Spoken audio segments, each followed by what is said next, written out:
Bonjour à tous et bienvenue dans une nouvelle vidéo dans laquelle je vais vous montrer comment réaliser une petite bourse façon filet et qui peut être bien sûr source d'inspiration pour vous pour réaliser par exemple un sac de plage de la même manière, sauf que les dimensions vont être un peu plus grandes, d'accord?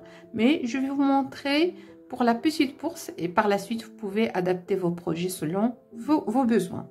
Donc de mon côté j'ai choisi ce fil qui est un mélange de coton et d'acrylique, pardon, 55% coton, 45% acrylique. Si vous optez pour un sac de plage, je vous invite à utiliser un fil 100% coton, d'accord?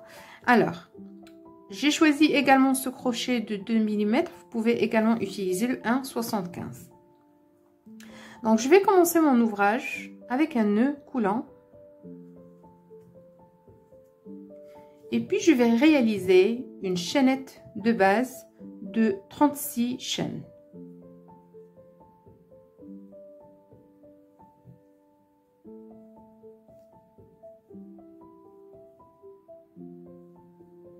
Alors j'ai réalisé ma chaînette de base, je viens de la terminer. Et là je vais commencer le premier rang.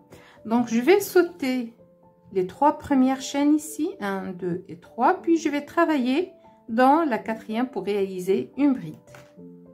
Donc je fais un jeté, je compte 1 2 3 et je pique dans la 4e. Et puis pour le reste de l'ouvrage, plutôt pour le reste du rang, je vais réaliser des brides. Donc voilà, la première, je vais juste placer un marqueur au niveau de cette première bride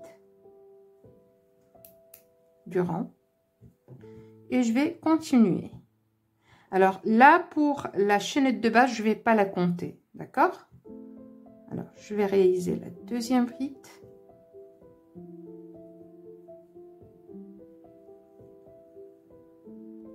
Et je vais continuer comme ceci jusqu'à la fin du rang.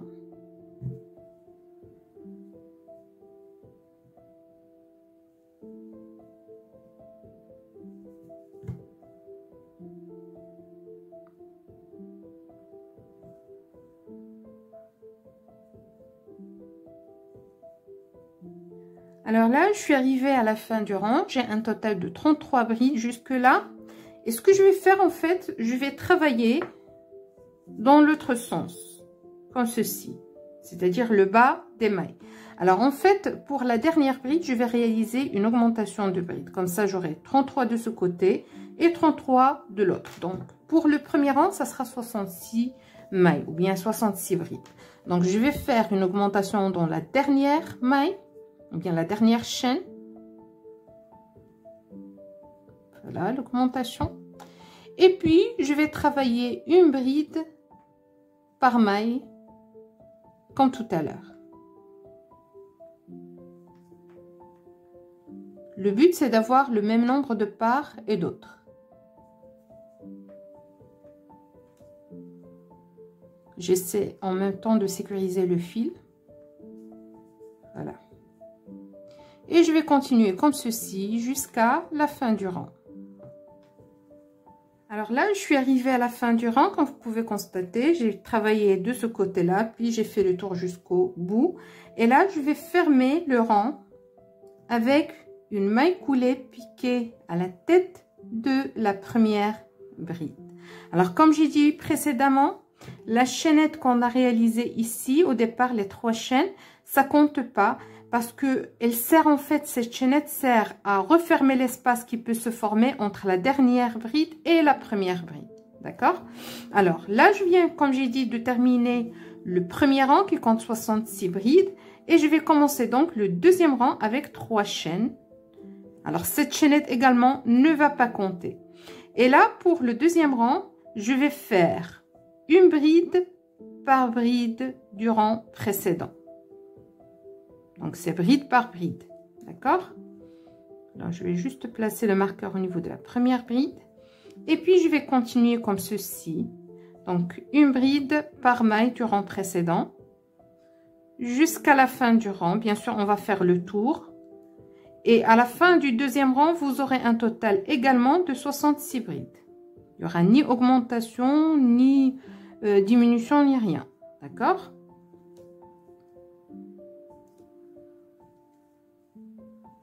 Alors, je vais continuer comme ceci jusqu'à la fin du rang, puis je vous retrouve pour vous montrer bien sûr la suite. Alors là, je suis arrivée à la fin du rang. Comme j'ai dit, j'ai 66 brides à la fin du rang. Je vais juste fermer mon rang avec une maille coulée piquée au niveau de la première bride, comme ceci. Et voilà, regardez l'effet que ça donne. Ça commence à s'incurver, comme vous pouvez constater. Alors là, j'ai une information avant de poursuivre. J'ai une information très cruciale à partager avec vous. Alors, si vous vous rappelez, au niveau de la chaînette de base, j'ai commencé avec 36 chaînes. Et il y a les 3 chaînes que j'ai dit que je ne vais pas compter parce qu'ils servent de refermer. C'est comme si j'ai une chaînette de base de 33. Donc, c'est 33 plus 3. Alors, pourquoi j'insiste sur ce fait? Parce que le nombre qui précède les 3 que j'ai ajoutés, donc les 33, doit être impérativement impair. D'accord? Parce que lorsque on commence avec une chaînette de nombre impair, lorsqu'on commence à travailler sur les rangs suivants, ça devient un nombre pair. Pour le premier rang, pour moi, c'était 33. Et donc, pour le premier rang, c'est devenu 66. Et pour le deuxième rang, c'est 66. Et c'est très crucial pour la suite de l'ouvrage. Et je vais vous expliquer pourquoi au cours du troisième rang. Alors, veillez s'il vous plaît. Par exemple, si vous avez une chaînette de base de 29 plus 3, les 3 chaînes qu'on ne compte pas, c'est bon. Alors, c'est également pour 47 plus 3, 59 plus 3, c'est bon. Donc, le nombre doit être impair. Donc, le nombre qui précède les 3 supplémentaires doit être impair. D'accord? Alors, pour le troisième rang, je vais faire 3 chaînes. Et là, également, je ne vais pas compter ces 3 chaînes. Et puis, je vais faire une bride dans la première bride du rang précédent. Et là, je place également le marqueur au niveau de cette bride. Ensuite, je vais réaliser une chaîne. Et bien sûr, je vais sauter. Alors, regardez, moi, j'ai travaillé la bride ici. Je vais sauter cette maille et je travaille une nouvelle bride ici. D'accord? Alors, comme j'ai dit, j'ai fait une bride, une chaîne, je saute une maille et je travaille dans la maille suivante pour réaliser également une bride. Et là, je vais m'arrêter un instant. Donc, vous l'aurez compris, on fait une bride, une chaîne. Et bien sûr, on saute une chaîne ou bien une maille du rang précédent. Donc, cette composition de bride-chaîne avec un saut de maille, ça sera répété 33 fois. D'accord? Alors, au total, vous aurez à la fin du rang, si vous comptez bien sûr la chaînette ici, vous aurez 66 mailles. Et ça sera toujours comme ça. Alors, c'est pour ça que le nombre impair de la chaînette de départ est important. Pour que les rangs qui suivent vont avoir un nombre pair.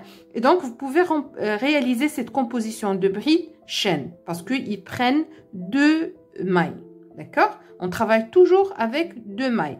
Une bride, une chaîne avec un saut de mailles. OK? Alors, je vais continuer. Je viens de réaliser une bride. Je fais une chaîne. Évidemment, je saute une maille. Je travaille dans la maille suivante pour réaliser une bride. Et en fait, le fait de répéter bride, chaîne avec un saut, ça crée cet effet de mèche. D'accord? Alors, ou bien de filet. Alors, je vais continuer. Une chaîne. Je saute une maille, je pique dans la suivante pour réaliser une bride. Et ça sera comme ça tout au long du 4e rang. Et puis pour les rangs suivants. Alors, une bride. Et une chaîne.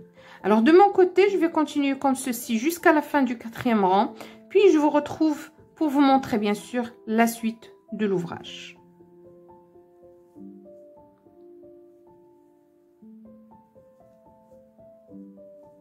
Alors là, je suis arrivée à la fin du rang. Je vais fermer avec une maille coulée piquée au niveau de la première bride ici. D'accord? Et puis je vais commencer le rang suivant avec 3 chaînes. D'accord? Voilà. Alors, là, les 3 chaînes ne comptent pas. Je vais faire une bride au niveau de cette première bride ici.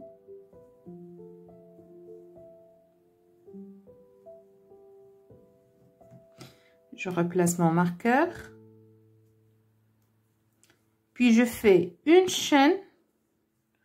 Je saute bien sûr la chaîne ici et je travaille au niveau de la bride. Donc, ça sera bride par bride. Là où il y a une bride, vous faites une bride. Et là où il y a un espace de chaîne, vous faites une chaîne. Et vous continuez comme ceci jusqu'à la fin du rang.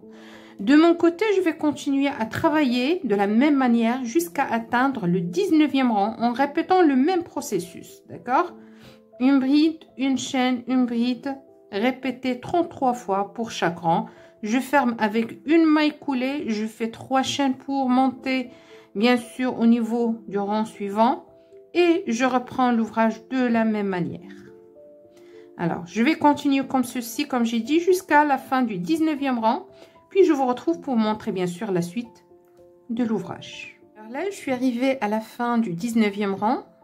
Je vais juste fermer le rang avec une maille coulée piquée au niveau de la première bride du rang. Et je vais commencer donc le 20e rang qui sera une bordure pour finaliser le haut de la pochette. Alors, pour ce, je vais faire 3 chaînes. Alors, 1, 2, 3. Et là, ce que je vais faire, je vais piquer au niveau de la première chaîne ici. Je vais placer le marqueur. Et puis, je vais continuer. Je pique au niveau de la bride, la tête de la bride, et je réalise une maille serrée. Ensuite, je fais 3 chaînes. 1, 2, 3. Et je pique au niveau de du haut plutôt de la bride pour réaliser une maille serrée. Puis, 3 chaînes. 1, 2, 3. Je pique au niveau du haut de la bride pour réaliser une maille serrée. Et donc, ça sera comme ceci. 3 chaînes, maille serrée au niveau du haut de la bride. Et je continue tout au long du 20e rang. Alors, de mon côté, je vais continuer comme ceci jusqu'à la fin du rang. Puis, je vous retrouve pour, bien sûr, vous montrer la suite. Alors là, je suis arrivée à la fin du 20e rang. Je vais piquer ici à la base de la chaînette de départ et je réalise une maille serrée, puis je fais une chaîne et je coupe le fil comme ceci. Je vais le sécuriser par la suite. Regardez ici, la bordure, elle est très simple. Elle ressemble en fait au reste de la bourse comme ceci. Mais elle donne un petit effet froufrou à la fin. D'accord? Alors, je vais juste faire une dernière chose. Comme j'ai dit, il me reste bien sûr à sécuriser ce fil.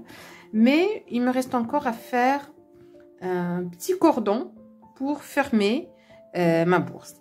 Alors, pour ce, je vais faire un nœud coulant. Et puis, je vais réaliser une chaînette composée de 90 chaînes. D'accord?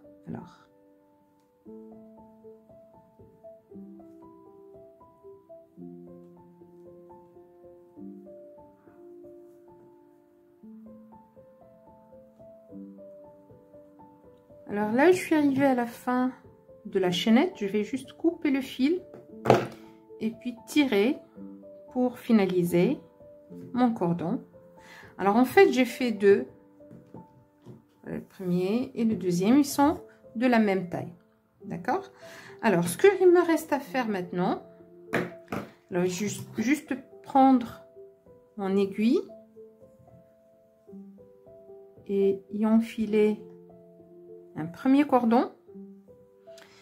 Et là, je vais prendre ma bourse, je vais compter c'est-à-dire à partir du rang qui est sous la bordure. D'accord? 1, 2, 3 et 4. D'accord? Alors, au niveau du quatrième, je vais commencer à partir du côté ici. Et je vais faire passer le fil en zigzag.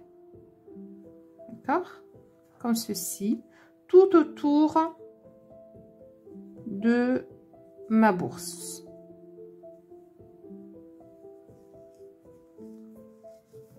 Voilà. Et là, je continue comme ceci.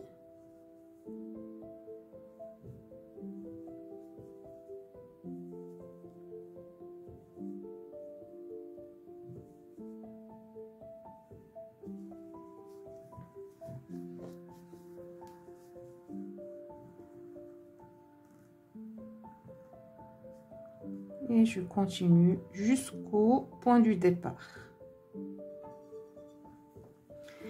Et là, je retire l'aiguille de ce côté-là. Voilà. Alors, en fait, là, j'ai commencé à partir de ce point. Et maintenant, je vais faire passer le fil au niveau toujours de la du quatrième rang à partir du haut, sans compter bien sûr la bordure. Mais de l'autre côté, d'accord, je vais faire donc la même chose. Toujours un travail en zigzag. Et voilà, je fais passer le fil de la même manière en zigzag au niveau du même rang.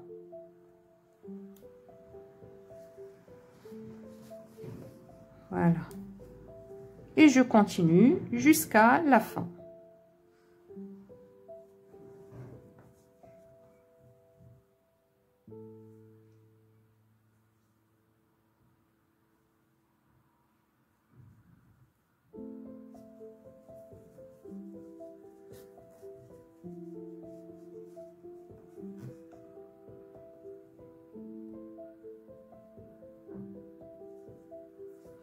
Et là, je retire encore une fois l'aiguille. Alors, comme vous pouvez constater, la pochette est bel et bien terminée. Il suffit juste de tirer sur les cordons pour la refermer. Alors, au niveau des bouts ici, moi, j'ai choisi juste de faire des nœuds de part et d'autre. Mais vous pouvez, par exemple, placer des boutons ou bien des perles pour orner ce bout-là. Vous pouvez même ajouter ici des rubans si vous le désirez, si vous souhaitez un peu orner votre pochette. Et comme j'ai dit, vous pouvez l'utiliser de différentes façons, que ce soit pour l'utiliser afin d'aromatiser votre placard avec des herbes ou bien un savon. Autrement, vous pouvez y insérer quelques nécessaires du maquillage, par exemple un baume, un fard à joues, quelque chose comme ça, un rouge à lèvres, si vous souhaitez un petit rangement dans votre sac. Alors, de mon côté, je m'arrête à ce niveau-là. Alors, si vous avez apprécié le contenu et que vous avez trouvé que cette vidéo vous a été utile, n'hésitez pas à liker, commenter et partager s'il vous plaît. Pour les nouveaux visiteurs, je vous invite à vous abonner. Je vous remercie pour votre attention et je vous dis à la prochaine.